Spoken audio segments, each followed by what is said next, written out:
कोलकाता से खबर। विपक्षी नेता शुभेंदु अधिकारी का राज्य सरकार पर तीखा हमला। दिल्ली में हाई लेवल मीटिंग में शामिल होने से पहले पश्चिम बंगाल विधानसभा के विपक्षी नेता शुभेंदु अधिकारी ने एयरपोर्ट पर राज्य सरकार पर कड़े आरोप लगाए। आज के हाईकोर्ट की डिवीजन बेंच के आदेश पर शुभेंदु ने कहा कि पश्चिम बंगाल में किसी भी सरकारी नौकरी की परीक्षा पारदर्शी और कानूनी प्रक्रिया के तहत आयोजित नहीं हुई है। उन्होंने ये भी कहा कि उनके अपने विश्वास के अनुसार न्यायाधीश रहते हुए अभिजीत गांगुली ने सही बात कही थी।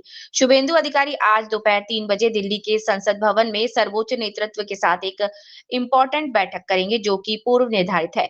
इसके बाद रात में कुछ इंटरनल कार्यों को पूरा करके वे अपने राजनीतिक क्षेत्र पश्चिम बंगाल लौटेंगे।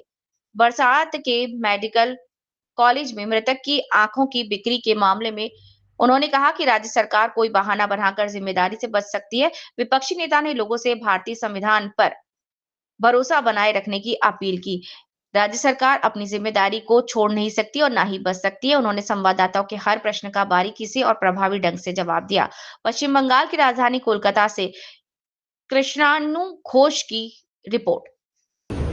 ডিভিশন বেঞ্চের ডবল জাজেস তারা দীর্ঘদিন ধরে শুনেছেন মমতা বন্দ্যোপাধ্যায়ের রাজত্বে কোনো চাকরির পরীক্ষা স্বচ্ছতার সঙ্গে হয়নি, এটুকু আমি বলতে পারি।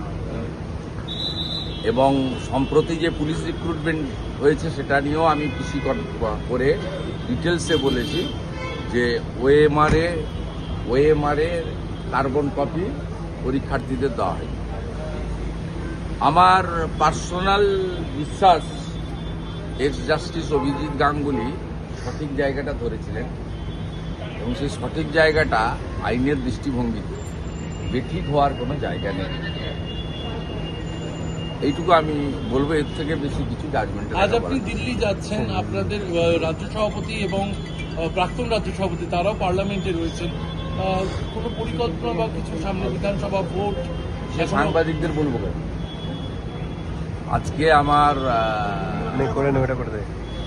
সর্বোচ্চ নেতৃত্বের সঙ্গে 3টের সময় পার্লামেন্টে একটা মিটিং আছে 1-to-1, এবং তারপরে কিছু ইন্টারনাল কাজ আছে। ডেট নাইটে আমি আবার রিটার্ন করব এবং কোনো বিষয়টাই সাংবাদিকদের জন্য না।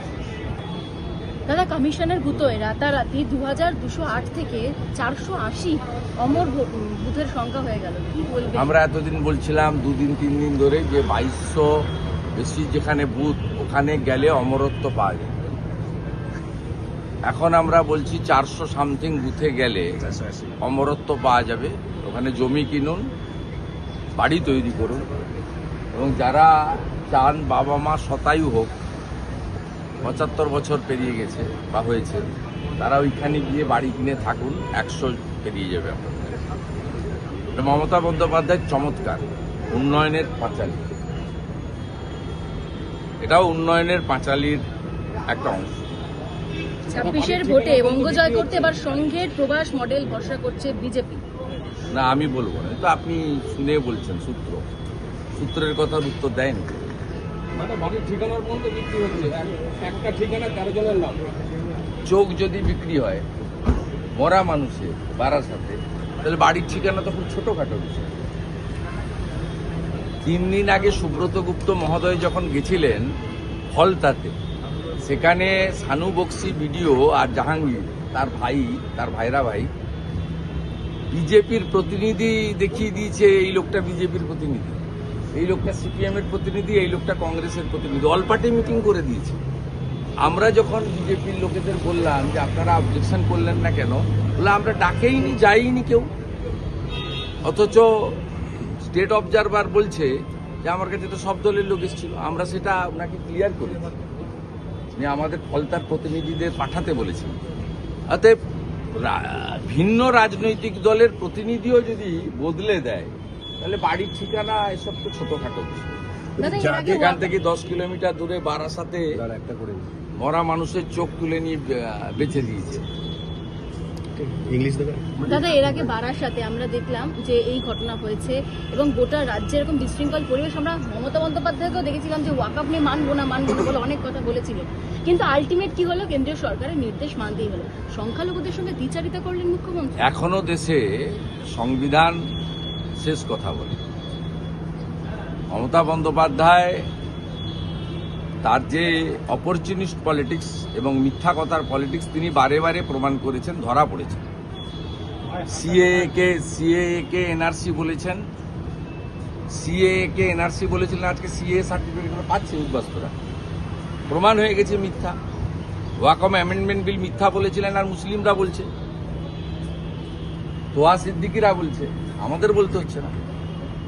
স্বাভাবিকভাবে মমতা বন্দ্যোপাধ্যায় সত্য কথা বলেন না, বলবেন না, এবং তিনি প্রাক্তন হবেন, চিন্তার কোনো কারণ নেই। দাদা 2000 আড্ডা একটা ইংলিশ বলছি 2002-এ যাদের ভোটার তালিকায় নাম নেই এবং সেই সমস্ত জায়গায় দেখা যাচ্ছে যে 5টি কেন্দ্রে অস্বাভাবিক হারে সেই সমস্ত ভোটার তালিকায় নাম তোলার জন্য মুর্শিদাবাদ সেখানে হাইয়েস্ট। মূলত মুসলিম প্রধান বিধানসভাগুলোতে ভুল ভাল বাবা মা দেখিয়েছে। কারণ আপনাদের এটা হিন্দু মুসলিমের বিষয় নয়, হিন্দুদের ক্ষেত্রে আপনি দেখবেন ওই বাবা মায়ের নামের সঙ্গে ছেলে মেয়ের নামের সারনেম নামের মিল থাকে। মুসলিমদের ক্ষেত্রে সেই সুযোগটা ওরা কাজে লাগিয়ে হাফেজুলের বাবাকে সিরাজুল করেছে। হাফেজুলের অরিজিনাল বাবার নাম মফিজুল, ধরা পড়বে। ইনিশিয়ালি ইউএআইডির খুব শক্ত ব্যবস্থা আছে, ধরা পড়বে। Initially, there were 2,200 booths where no death were found. Now it is decreased. How it is possible? Due to the special observer, state observer, they are now working, and the main